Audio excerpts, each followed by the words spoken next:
Pour compléter le corrigé, quelques exemples commentés. Alors, dans ce développement, on s'aperçoit qu'on a une description qui est donnée, avec le drapeau porté par la femme, au centre de l'affiche, les couleurs. Ce qui est positif ici, c'est qu'on s'appuie bien sur le document. Petite nuance en revanche, on nous dit que cette femme est une personnification de la liberté, mais le terme de Marianne ou le terme d'allégorie n'est pas prononcé. Dans ce deuxième extrait, on est dans l'introduction. Alors, ce qui est positif, c'est qu'on essaie véritablement de donner une présentation du document, et comme il s'agit donc d'une affiche, on nous parle de son destinataire, le grand public, et puis également donc cette idée qu'elle a probablement dû être affichée dans toutes les mairies de France. Cette introduction également est plutôt réussie, puisque l'on a bien la nature du document, c'est une affiche, on nous parle de document iconographique, la date est prononcée, et puis on situe rapidement donc ce document. On nous parle de la Troisième République, qu'elle a débuté en 1870, qu'elle est installée en 1879. Dans ce développement, point positif, on s'appuie bien sur le document en le décrivant. Marianne domine le travail agricole sur l'affiche. Et ensuite, on va faire le lien entre l'extrait et le cours.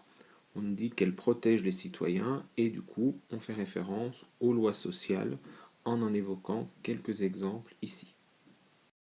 Autre exemple de développement plutôt réussi, notamment dans le lien entre le document et le cours, puisqu'on part bien du document. Tout d'abord, on peut remarquer, avec effectivement donc cette idée de France radieuse, de lieux sûrs, etc.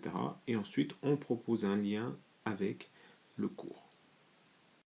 On a également le même genre de bonne réalisation ici, puisque on parle bien de l'affiche, et on nous parle des enfants situés à proximité de Marianne, les enfants qui représentent l'avenir, et donc le lien est assez évident avec les lois scolaires de Jules Ferry.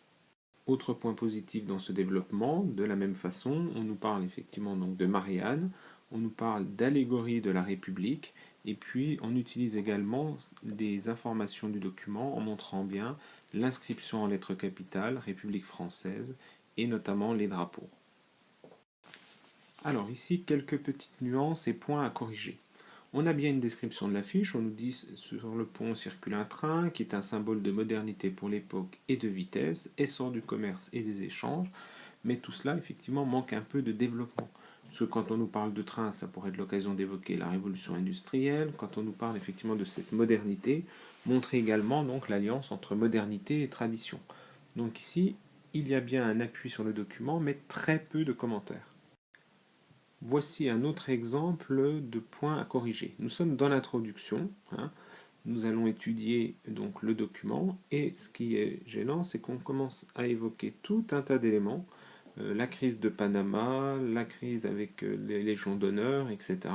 Donc c'est absolument pas le propos de le faire à cet endroit-là. Donc l'introduction, c'est vraiment juste la présentation du document.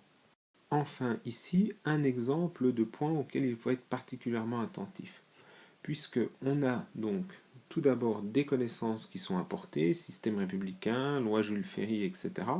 Et c'est seulement ensuite qu'on nous dit ici cet aspect est représenté par les deux enfants. Donc c'est bien vrai, simplement, il faut faire l'inverse. On part d'abord de la description et on va ensuite faire référence à des points précis du cours.